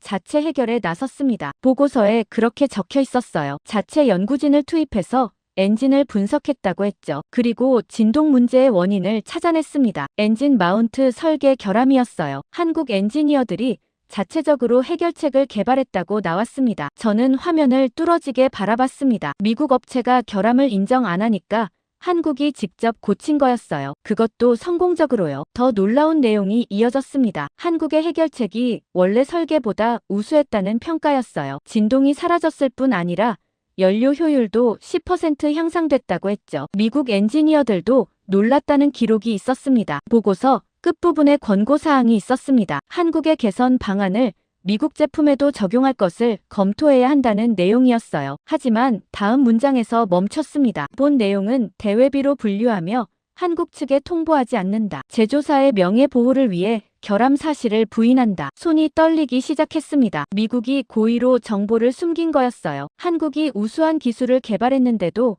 인정하지 않은 겁니다. 왜일까요? 다른 파일들을 더 찾아봤습니다. 같은 폴더에 관련 문서가 몇 개 더 있었어요. 이메일 사본도 있었죠. 하나를 열었습니다. 보잉 임원과 국방부 관계자 간의 메일이었어요. 2013년에 주고받은 거였습니다. 한국의 개선안을 공개하면 우리 제품의 결함이 드러납니다. 임원이 썼어요. 시장 신뢰도에 타격이 예상됩니다. 국방부 답변도 있었습니다. 동의합니다. 한국이 독자 기술을 확보하는 것도 바람직하지 않습니다. 계속 우리 기술에 의존하게 만들어야 합니다. 저는 의자에 등을 기댔습니다. 머리가 어지러웠어요. 이게 진짜 미국 국방부에서 나온 판단이었습니까? 동맹국의 기술 발전을 막으려 한 거였어요. 시장 지배력을 유지하기 위해서요. 더 깊이 파고들었습니다. 다른 프로젝트들도 검색했어요. K9 자주포, 천무 로켓, 한국형 전투기 패턴이 보이기 시작했습니다. 한국이 미국 기술을 도입할 때마다 비슷한 일이 있었어요. 결함이나 문제가 생기면 미국 업체들은 인정하지 않았죠. 한국은 어쩔 수 없이 자체 해결했고요. 그리고 그 과정에서 더 나은 기술을 개발했습니다. 하지만 미국은 그걸 체계적으로 무시하거나 숨겼어요. 한국이 뒤처져 있다는 인식을 유지하려 한 겁니다. 왜냐고요? 시장 때문이었습니다. 한국이 독자 기술을 확보하면 미국 무기를 안 사게 되니까요. 다른 나라들도 한국 제품을 선호할 수 있었죠. 그러면 미국 방산업체들이 손해를 보는 겁니다. 저는 파일들을 하나하나 저장했습니다. USB에 백업도 했어요. 증거를 확보해야 한다는 생각이 들었거든요. 마지막 파일을 저장하는데 갑자기 화면이 꺼졌습니다. 컴퓨터가 다운된 거예요. 재부팅을 시도했지만 이상했습니다. 비밀번호가 안 먹혔어요. 계정이 잠긴 것 같았죠. 급히 개인 노트북으로 전환했습니다. 다행히 USB의 파일들은 저장돼 있었어요. 하지만 불안했습니다. 누가 제 접속을 감지한 걸까요? 창밖을 봤습니다. 주차장에 낯선 차가 서 있었어요. 며칠 전 집 앞에서 봤던 그 차 같았죠. 심장이 빠르게 뛰기 시작했습니다. 사무실 불을 끄고 뒷문으로 나갔습니다. 엘리베이터 대신 계단을 이용했어요. 주차장에 도착해서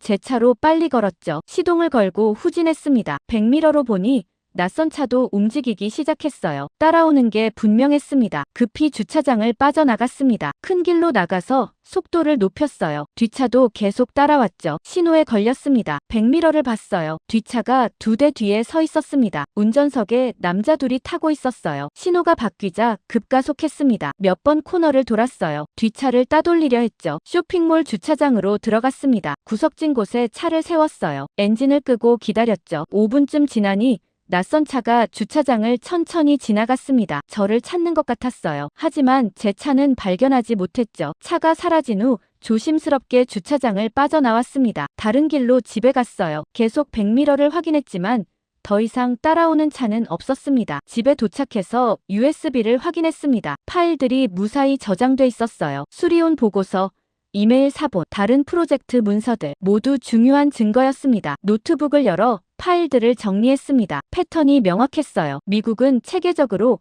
한국 기술을 과소평가했습니다. 기술 우위를 유지하려다 오히려 뒤처진 거였어요. 한국은 문제를 스스로 해결하면서 더 강해졌죠. 미국이 도와주지 않으니까 독자 기술을 개발할 수밖에 없었던 겁니다. 그리고 그 결과가 지금이었습니다. 드론 방어에서 한국이 미국을 앞선 상황이요. 저는 결심했습니다. 이 진실을 밝혀야겠다고요. 미국이 왜 뒤처졌는지 알려야 했습니다. 그게 제 의무라고 생각했어요. 월요일 아침 출근했을 때 제 계정은 여전히 잠겨 있었습니다. IT 부서에 문의했지만 보안 점검 중이라는 답변만 돌아왔어요. 하지만 저는 이미 필요한 자료를 확보한 상태였죠. USB는 안전하게 집에 보관해뒀습니다. 점심시간에 결정을 내렸습니다. 언론에 제보하기로요. 내부에서 아무리 얘기해도 묻힐 게 뻔했거든요. 외부 압력이 필요했습니다. 워싱턴 포스트 조사 보도팀 이메일을 찾았습니다. 익명 제보 계정이 따로 있었어요. 개인 이메일로 메시지를 작성했습니다. 저는 미국 방산업체 내부자입니다. 미국이 한국 기술 발전을 고의로 방해한 증거를 가지고 있습니다. 수리온 프로젝트 등에서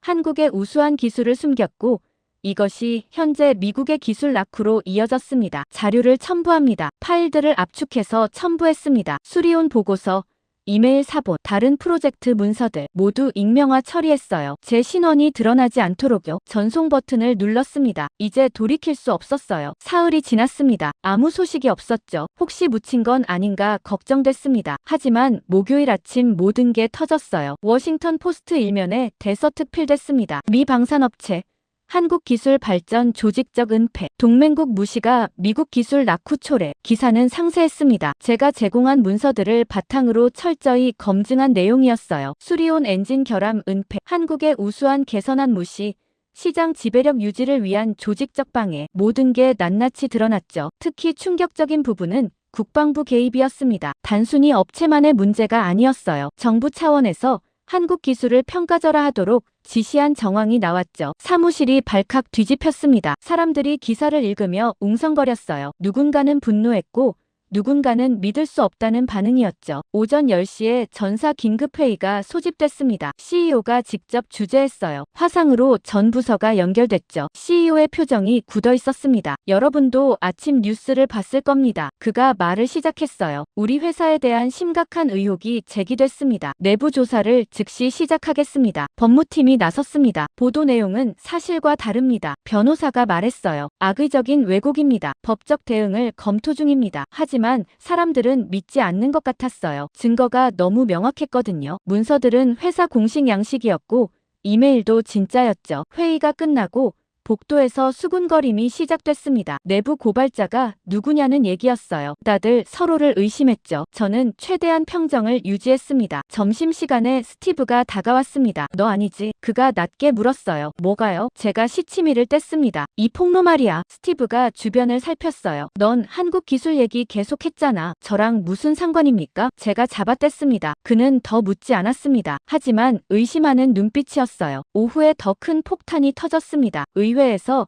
청문회를 열기로 했다는 소식이었어요. 상원 군사위원회였죠. 국방부 장관과 방산업체 CEO들을 소환한다고 했습니다. 뉴스는 온통 이 얘기뿐이었습니다. CNN에서 특집 방송을 내보냈어요. 전문가들이 나와서 분석했죠. 미국 방산업계의 오만이 결국 기술 낙후를 초래했습니다. 한 교수가 말했어요. 동맹국을 무시하다가 그들에게 추월당한 겁니다. 다른 전문가가 거들었습니다. 한국 기술을 제대로 평가했다면 미국도 더 발전했을 겁니다. 시장 독점 욕심이 혁신을 막은 거죠. SNS는 더 뜨거웠습니다. 해시태그가 트렌드에 올랐어요. 한국 기술은 패, 미국 의오만, 동맹 국무시, 여론이 들끓고 있었죠. 저녁에 회사에서 이메일이 왔습니다. 전 직원 대상이었어요. 내부 고발자를 찾고 있으니 정보가 있으면 제보하라는 내용이었습니다. 보안팀이 조사 중이라고 했죠. 저는 이메일을 삭제했습니다. 다음 날 아침 출근하니 분위기가 더 험악해졌습니다. 보안팀 직원들이 사무실을 돌아다니고 있었어요. 사람들을 개별 면담하고 있었죠. 오전 11시에 제 차례가 왔습니다. 회의실로 불려갔어요. 보안팀장과 법무팀 변호사가 앉아 있었습니다. 톰슨 씨, 앉으시죠. 팀장이 말했습니다. 저는 의자에 앉았어요. 심장이 빠르게 뛰었지만 표정은 평온하게 유지했죠. 최근 언론에 유출된 문서들에 대해 아는 게 있습니까? 팀장이 물었습니다. 뉴스로 봤습니다. 제가 답했어요. 충격적이더군요. 수리온 프로젝트 파일에 접근한 기록이 있습니까? 제 업무와 관련 없는 파일입니다. 제가 말했어요. 질문에 답해 주십시오. 변호사가 끼어들었습니다. 없습니다. 제가 거짓말을 했어요. 접근 권한도 없었고요. 팀장이 뭔가 적었습니다. 지난 주말에 회사에 있었습니까? 네. 자료 정리하러 왔었습니다. 무슨 자료요? 한국기술검토 자료입니다. 제가 답했어요. 공식 업무였죠. 팀장과 변호사가 눈을 마주쳤습니다. 뭔가 의심하는 것 같았어요. 하지만 증거가 없었죠. 좋습니다. 팀장이 말했습니다. 추가 질문이 있으면 다시 연락하겠습니다. 저는 회의실을 나왔습니다. 손에 땀이 나 있었어요. 하지만 들키지 않았습니다. 그날 오후 더 놀라운 소식이 들렸습니다. CIA와 국방부 개혁파 장성들이 별도 회의를 열었다는 거예요. 비공식 모임이었지만 언론에 새나갔죠. 그들의 메시지가 보도됐습니다. 내부 고발자는 애국자다. 진실을 밝혔다. 보호받아야 한다. 저는 뉴스를 보며 안도했습니다. 적어도 일부는 제 편이었어요. 저녁에 개인 이메일을 확인했습니다. 낯선 주소에서 메일이 와 있었어요. 발신자는 익명이었죠. 내용을 읽는데 심장이 멎는 것 같았습니다. 톰슨 씨. 당신이 한 일을 압니다. 용기에 감사드립니다. 우리는 당신을 보호할 것입니다. 필요하면 안전한 곳으로 이동시킬 수 있습니다. 한국 측도 당신을 만나고 싶어 합니다. 답장 주십시오. 서명은 없었습니다. 하지만 정부 관계자인 것 같았어요. 저는 답장을 쓰기 시작했습니다. 만나겠습니다. 언제 어디서입니까? 전송을 눌렀습니다. 이틀 후 답장이 왔습니다. 워싱턴 DC의 한 호텔 주소가 적혀 있었어요. 금요일 저녁 8시였죠. 혼자 오라고 했습니다. 그날 오후 일찍 퇴근했습니다. 회사에는 개인 용무가 있다고 했어요. 차를 몰고 DC로 향했죠. 3시간쯤 걸렸습니다. 호텔은 조지타운 근처에 있었습니다. 고급 호텔은 아니었어요. 조용한 비즈니스 호텔이었죠. 로비로 들어가니 정장 입은 남자가 기다리고 있었습니다. 톰슨 씨십니까? 그가 다가와 물었어요. 네, 맞습니다. 저는 국방부 소속입니다. 그가 신분증을 보여줬어요. 이름은 제임스 카터였죠. 따라오시죠. 엘리베이터를 타고 7층으로 올라갔습니다. 복도를 걸어 끝방으로 갔어요. 카터가 노크했고 안에서 문이 열렸습니다. 방 안에는 5명이 있었습니다. 군복 입은 장성 2, 정장 입은 남자 2, 그리고 동양인 여성 1명이었어요. 톰슨 씨, 어서 오십시오. 장성 1명이 악수를 청했습니다. 저는 공군 소장 데이비드 헌터입니다. 저도 악수했습니다. 앉으시죠. 헌터가 소파를 가리켰어요. 저는 앉았고 다른 사람들도 자리를 잡았습니다. 먼저 감사 인사를 드립니다. 헌터가 말했어요. 용기 있는 행동이었습니다. 진실을 밝혀주셔서 고맙습니다. 해야 할 일을 했을 뿐입니다. 제가 답했습니다. 다른 장성이 나섰습니다. 육군 준장 마크 윌슨입니다. 그가 자신을 소개했어요. 우리는 국방부 내 개혁파입니다. 당신처럼 진실이 중요하다고 믿는 사람들이죠. 정장 입은 남자들도 소개했습니다. CIA 분석관들이었어요. 그리고 마지막으로 동양인 여성이 일어섰습니다. 저는 한국 국방부 소속입니다. 그녀가 유창한 영어로 말했어요. 이름은 김수현입니다. 국제협력 담당관으로 일하고 있습니다. 저는 놀라 그녀를 쳐다봤습니다. 한국에서 직접 왔다는 겁니까? 네. 김수현이 고개를 끄덕였어요. 당신을 만나기 위해서입니다. 헌터가 설명을 시작했습니다. 톰슨 씨,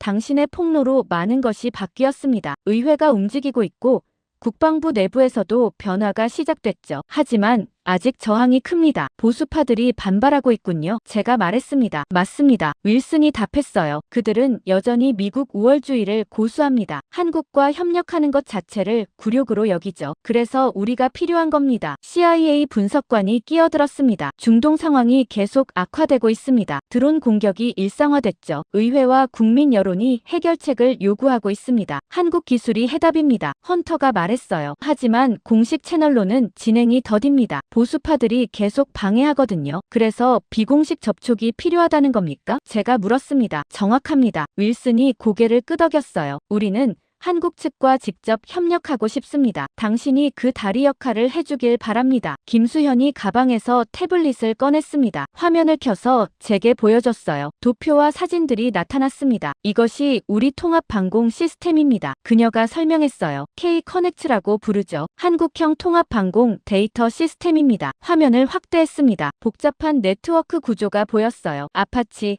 K9 자주포, 천무 로켓, 레이저 무기, 그리고 각종 센서들이 하나로 연결돼 있었죠. 모든 자산이 실시간으로 연결됩니다. 김수현이 계속 설명했어요. 드론이 탐지되면 자동으로 최적의 무기가 배정됩니다. 거리, 속도, 위협도를 계산해서요. 놀라웠습니다. 미국이 수십 년째 시도하던 걸 한국이 완성한 거였어요. 핵심은 뭡니까? 제가 물었습니다. 데이터 통합입니다. 김수현이 답했어요. 모든 센서 정보를 하나의 플랫폼에서 처리합니다. AI가 패턴을 분석하고 위협을 예측하죠. 그리고 자동으로 대응 순서를 정합니다. 육군 항공사령부가 중심입니다. 그녀가 다른 화면을 띄웠어요. 조직도가 나타났죠. 모든 아파치가 여기 소속입니다. 지상포병, 방공포병과도 직접 연결돼 있고요. 실전 데이터가 있습니까? 헌터가 물었습니다. 있습니다. 김수현이 영상을 재생했어요. 실제 훈련 장면이었습니다. 드론 30대가 동시에 침투하는 시나리오였어요. 화면에서 각 무기 체계가 자동으로 작동했습니다. 레이저가 먼저 근거리 드론을 잡았어요. 유도 로켓이 중거리를 담당했죠. 아파치는 적어도 침투 드론을 요격했습니다. 모든 게 5분 안에 끝났습니다. 30대 전부 격추됐고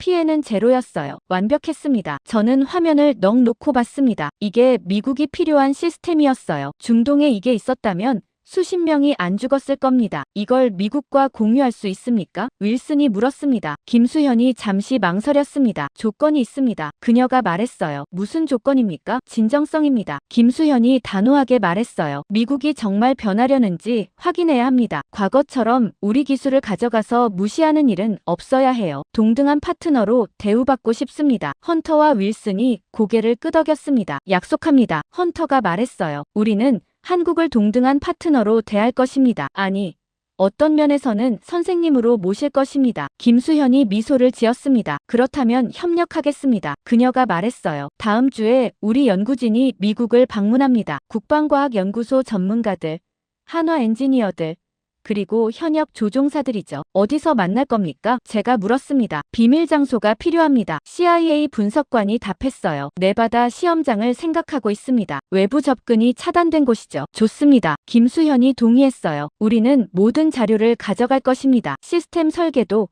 운용 매뉴얼, 실전 데이터까지요. 그리고 실제 시연도 할 수 있습니다. 톰슨 씨도 참여하십시오. 헌터가 저를 봤어요. 당신의 분석 능력이 필요합니다. 영광입니다. 제가 답했습니다. 회의가 끝나고 김수현이 저에게 다가왔습니다. 톰슨 씨, 감사합니다. 그녀가 말했어요. 당신이 없었다면 이 자리도 없었을 겁니다. 진실을 말했을 뿐입니다. 제가 답했죠. 그 진실이 두 나라를 바꾸고 있습니다. 김수현이 명함을 건넸어요. 연락 주십시오. 준비할 게 많습니다. 호텔을 나서니 밤 공기가 차가웠습니다. 하지만 마음은 뜨거웠어요. 드디어 물꼬가 트인 겁니다. 차를 몰고 돌아가는 길에 생각했습니다. 한국과 미국이 진짜 협력한다면 어떻게 될까요? 세계 최강의 방공 시스템이 탄생할 겁니다. 그리고 그게 수많은 생명을 구할 거예요. 다음 주가 기다려졌습니다. 역사가 만들어지는 순간을 보게 될 테니까요. 일주일 후 네바다 시험장에 도착했습니다. 라스베이거스에서 북쪽으로 2시간 거리였어요. 사막 한가운데 거대한 기지가 있었죠. 군용 차량이 공항에서 저를 픽업했습니다. 보안 검색을 3번 통과하고 나서야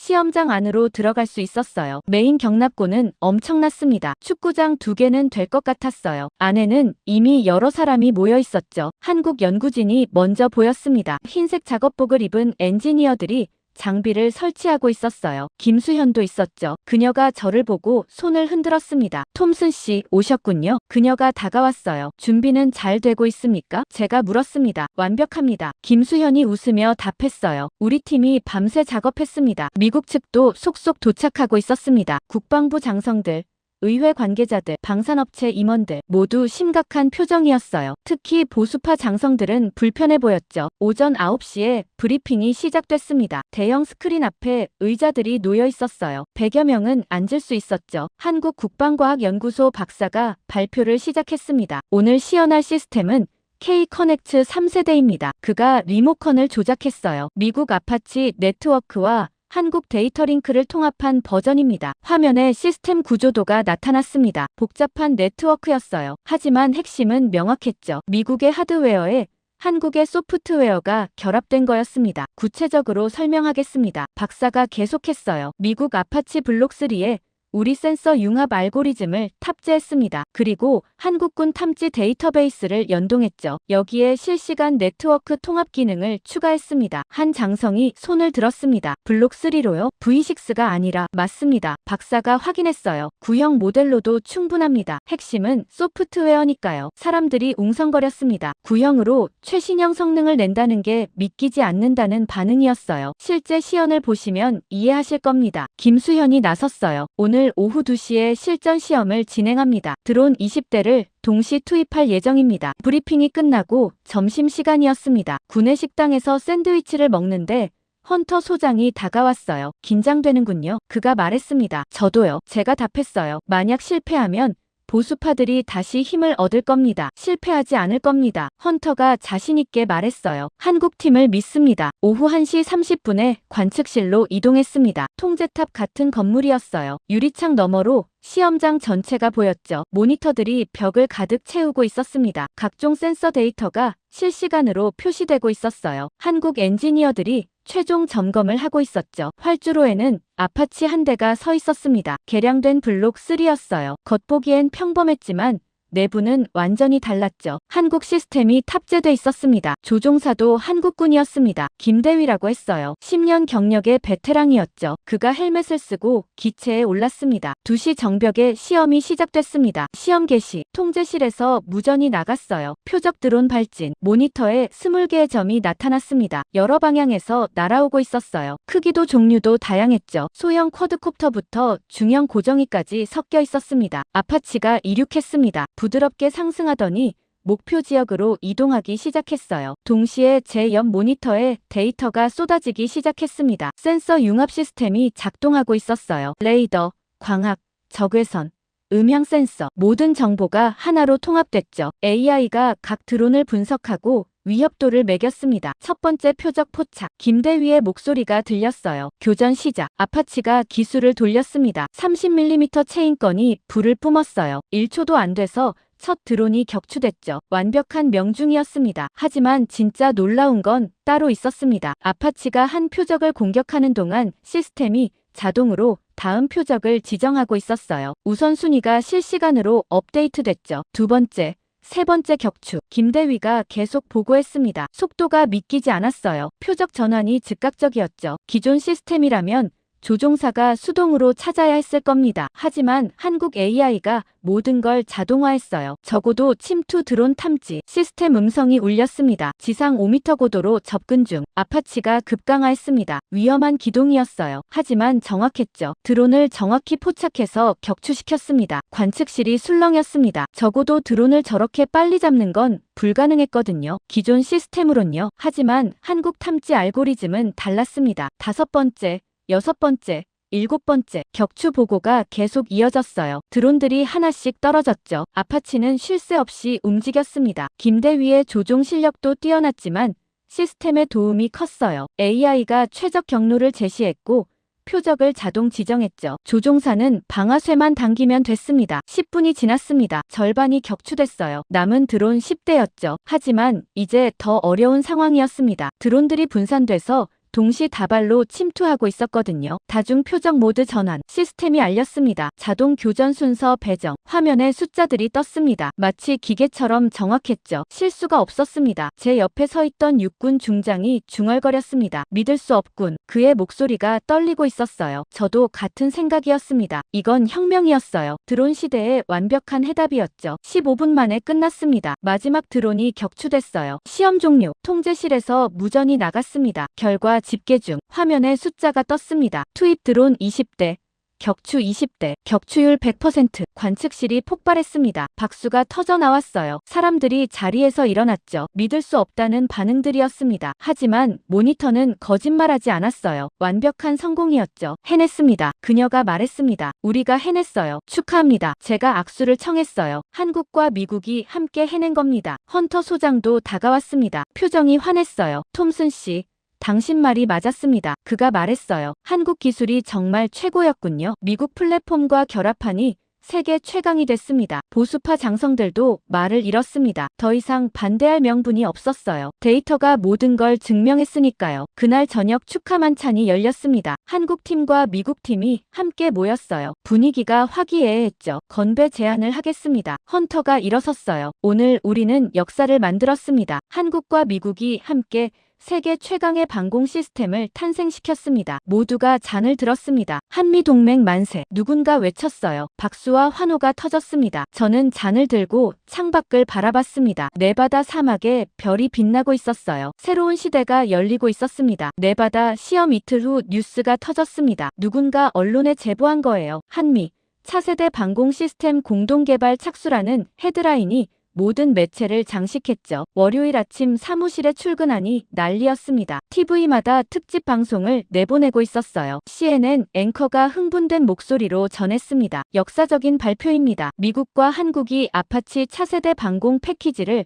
공동 개발한다고 밝혔습니다. 화면이 전환됐습니다. 펜타곤 브리핑룸이 나왔어요. 국방부 대변인이 발표하고 있었죠. 한국의 우수한 센서 통합 기술과 미국의 플랫폼이 결합됩니다. 대변인이 말했어요. 이는 동맹의 새로운 모델이 될 것입니다. 기자들이 질문을 쏟아냈습니다. 한국이 주도하는 겁니까? 한 기자가 물었어요. 공동 개발입니다. 대변인이 답했죠. 양국이 동등한 파트너로 참여합니다. 다른 기자가 끼어들었습니다. 이건 미국이 한국 기술에 의존한다는 뜻 아닙니까? 의존이 아니라 협력입니다. 대변인이 강조했어요. 21세기 동맹은 이렇게 작동합니다. 오전 내내 뉴스는 이 얘기뿐이었습니다. 전문가들이 나와서 분석했어요. 이건 패러다임 전환입니다. 한 국제관계 교수가 말했어요. 미국이 동맹국을 동등한 기술 파트너로 인정한 첫 사례입니다. 군사 전문가도 거들었습니다. 한국 방산 기술이 세계 최고 수준임을 미국이 공식 인정한 겁니다. 이제 판도가 바뀔 것입니다. 하지만 모든 반응이 긍정적이진 않았습니다. 오후에 중국 외교부 성명이 나왔어요. 뉴스 속보로 떴죠. 중국 한미 군사협력 강화에 우려 표명. 기사를 클릭했습니다. 중국 외교부 대변인이 강하게 비난하고 있었어요. 이는 지역 안보 균형을 깨뜨리는 행위입니다. 대변인이 말했어요. 중국은 이를 결코 좌시하지 않을 것입니다. 러시아도 즉각 반응했습니다. 한미 기술 동맹은 새로운 군비 경쟁을 촉발할 것이라고 했어요. 양국의 의도를 주시하겠다고 경고했죠. 이란은 더 직접적이었습니다. 중동 정책을 재고할 것이라고 협박했어요. 미국에 대한 공격을 강화하겠다는 암시였죠. 저녁 뉴스에서는 국제 반응을 종합 보도했습니다. 중국, 러시아, 이란이 강력 반발하고 있습니다. 앵커가 전했어요. 하지만 유럽과 중동 국가들은 다른 반응을 보이고 있습니다. 화면이 바뀌었습니다. 폴란드 국방장관 인터뷰가 나왔어요. 우리도 이 시스템에 관심이 있습니다. 장관이 말했어요. 한국과 미국에 도입 문의를 할 예정입니다. 사우디아라비아도 비슷한 입장이었습니다. 드론 위협이 심각한 우리에게 필요한 시스템입니다. 사우디 관계자가 밝혔어요. 구체적인 협의를 시작하겠습니다. 다음 날 아침 더 놀라운 소식이 들렸습니다. 일본 반응이었어요. 도쿄발 뉴스가 떴죠. 일본 방위성.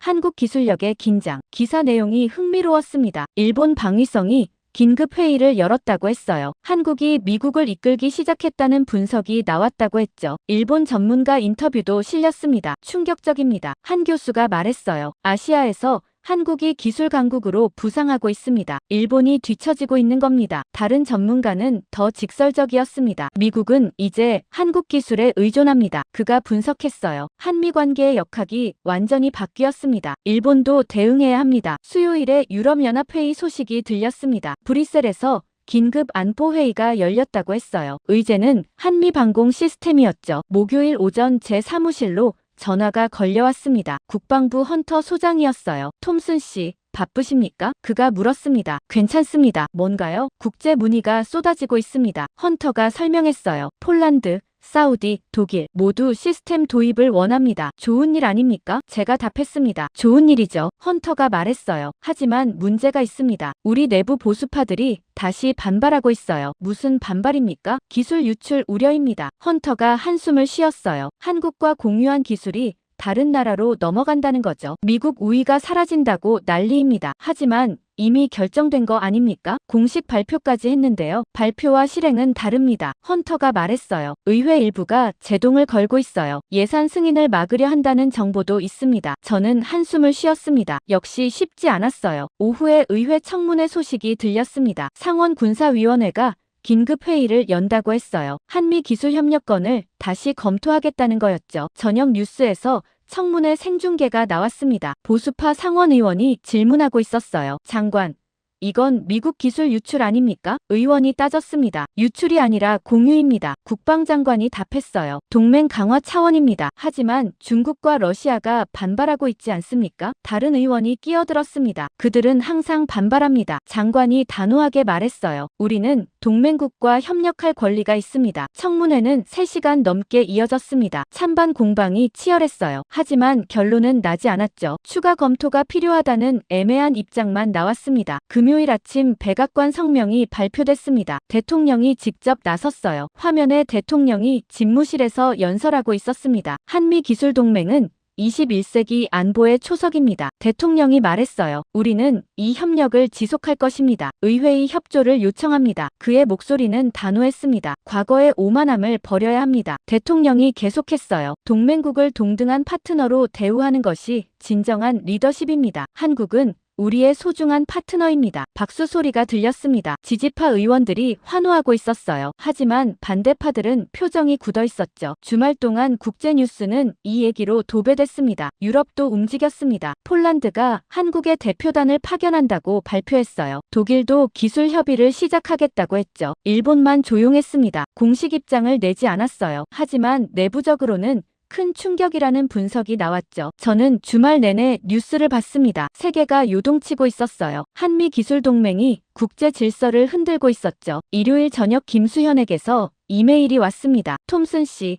당신이 시작한 일이 세계를 바꾸고 있습니다. 그녀가 썼어요. 다음 주에 중요한 발표가 있을 겁니다. 준비하세요. 저는 답장을 보냈습니다. 무슨 발표입니까? 하지만 답은 오지 않았습니다. 월요일을 기다려야 했어요. 월요일 아침 긴급 소집 통보를 받았습니다. 백악관이었어요. 오후 2시까지 워싱턴으로 오라는 지시였죠. 서둘러 공항으로 향했습니다. 비행기 안에서도 긴장이 풀리지 않았어요. 대체 무슨 발표가 있다는 걸까요? 백악관에 도착하니 이미 많은 사람이 모여 있었습니다. 국방부 고위 관계자들, 의회 지도부, 방산업체 CEO들, 김수현과 한국 대표단도 보였어요. 모두 오벌 오피스로 안내됐습니다. 대통령 집무실이었죠. 처음 들어가 봤습니다. 생각보다 아담했어요. 하지만 권위가 느껴졌죠. 대통령이 책상 뒤에 앉아 있었습니다. 표정이 진지했어요. 그가 일어서서 사람들과 악수했습니다. 한국 대사에게도 정중하게 인사했죠. 자리에 앉으십시오. 대통령이 말했습니다. 모두가 소파와 의자에 앉았어요. 저는 구석자리에 섰습니다. 배석자였으니까요. 대통령이 말문을 열었습니다. 오늘 여러분을 부른 이유는 명확합니다. 그가 주변을 둘러봤어요. 한미 기술 협력의 미래를 결정하기 위해서입니다. 방안이 조용해졌습니다. 모두가 숨을 죽이고 있었어요. 지난 몇 주간 많은 일이 있었습니다. 대통령이 계속했어요. 우리는 충격적인 진실을 마주했습니다. 미국이 동맹국 기술을 과소평가했다는 사실을요. 그리고 그것이 우리를 뒤처지게 만들었다는 것도요. 보수파 의원 하나가 불편한 표정을 지었습니다. 하지만 말은 하지 않았어요. 중동에서 우리 군인들이 죽었습니다. 대통령의 목소리가 무거워졌어요. 드론 공격을 막지 못해서입니다. 우리가 교만했기 때문입니다. 한국의 기술을 인정하지 않았기 때문이죠. 한국 대사가 고개를 숙였습니다. 경의를 표하는 것 같았어요. 하지만 이제 달라질 것입니다. 대통령이 단호하게 말했어요. 우리는 과거의 오만함을 버리겠습니다. 한국을 진정한 파트너로 대우하겠습니다. 그가 서류 하나를 들어올렸습니다. 이것은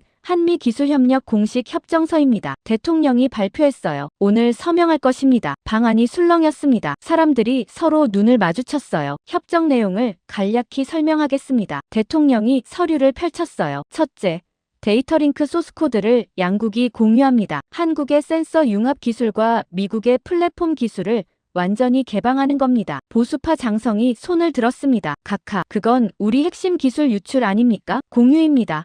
유출이 아닙니다. 대통령이 정정했어요. 그리고 한국도 똑같이 자국 기술을 공유합니다. 상호 신뢰의 표시입니다. 둘째, 대통령이 계속했어요. 공동 방공 체계를 개발합니다. 한국의 K-커넥트와 미국의 IAMDD를 통합하는 겁니다. 이를 위해 공동연구센터를 설립합니다. 어디에 설립합니까? 누군가 물었습니다. 한국과 미국 양쪽입니다. 대통령이 답했어요. 대전과 워싱턴에 각각 센터를 만듭니다. 연구진이 상호 교류하며 협력하는 겁니다. 셋째, 대통령의 목소리가 높아졌어요. 아파치 블록 7을 공동 연구합니다. 이는 완전히 새로운 모델입니다. 한국 기술과 미국 기술이 처음부터 통합되는 거죠. 김수현이 미소를 지었습니다. 한국 대사도 만족스러운 표정이었어요. 예산은 어떻게 됩니까? 의회 지도자가 물었습니다. 미국이 모두 부담합니다. 대통령이 답했어요. 총 200억 달러 규모입니다. 5년 프로젝트죠. 개발된 기술은 양국이 공동 소유합니다. 이건 혁명적이었습니다. 미국이 이런 식으로 기술을 공유한 적이 없었거든요. 항상 미국 주도였죠. 하지만 이번엔 달랐습니다. 완전히 한국을 위한 파트너십이었어요. 반대 의견 있습니까? 대통령이 물었습니다. 보수파 의원이 입을 열었습니다. 각하, 이건 미국 우위를 포기하는 겁니다. 우위가 아니라 독선을 포기하는 겁니다. 대통령이 날카롭게 되받았어요. 우리가 혼자 최고라고 우기다가 뒤처졌습니다. 이제 협력으로 진짜 최고가 되는 겁니다. 다른 반대는요? 대통령이 다시 물었습니다. 아무도 말하지 않았어요. 분위기가 바뀐 게 느껴졌습니다. 좋습니다. 대통령이 펜을 들었어요. 서명하겠습니다. 그가 협정서에 사인했습니다. 한국 대사도 다가와 서명했어요. 두 사람이 악수했습니다. 카메라 플래시가 터졌어요. 역사적인 순간이었습니다. 서명식이 끝나고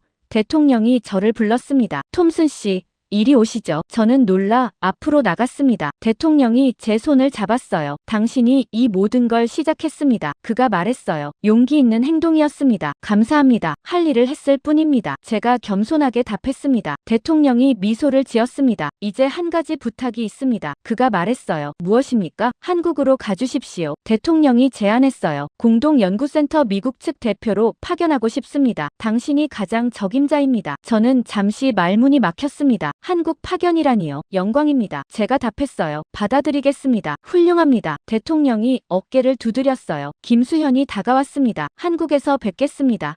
톰슨 씨, 그녀가 악수를 청했어요. 함께 새로운 역사를 만들어 갑시다. 기대됩니다. 제가 답했습니다. 저녁에 백악관 기자회견이 열렸습니다. 대통령이 직접 발표했어요. 전 세계로 생중계됐죠. 오늘 우리는 한국과 역사적 협정을 체결했습니다. 대통령이 선언했어요. 이는 21세기 동맹의 새로운 모델입니다. 기술 공유, 공동 개발, 상호 존중. 이것이 진정한 파트너십입니다. 기자들이 질문을 쏟아냈습니다. 이건 미국의 패배 인정 아닙니까? 한 기자가 물었어요. 패배가 아닙니다. 대통령이 정정했어요. 각성입니다. 우리는 그동안 잘못 생각했습니다. 이제 바로잡는 겁니다. 중국과 러시아 반발은요? 다른 기자가 물었습니다. 그들의 문제입니다. 대통령이 단호하게 말했어요. 우리는 동맹국과 협력할 권리가 있습니다. 그 누구의 허락도 필요 없습니다. 뉴스는 전 세계로 퍼져나갔습니다. 반응이 엇갈렸어요. 찬사와 비난이 동시에 쏟아졌죠. 하지만 한 가지는 명확했습니다. 세상이 바뀌고 있다는 거였어요. 일주일 후 저는 서울행 비행기에 올랐습니다. 짐은 많지 않았어요. 새 출발이었으니까요. 인천공항에 도착하니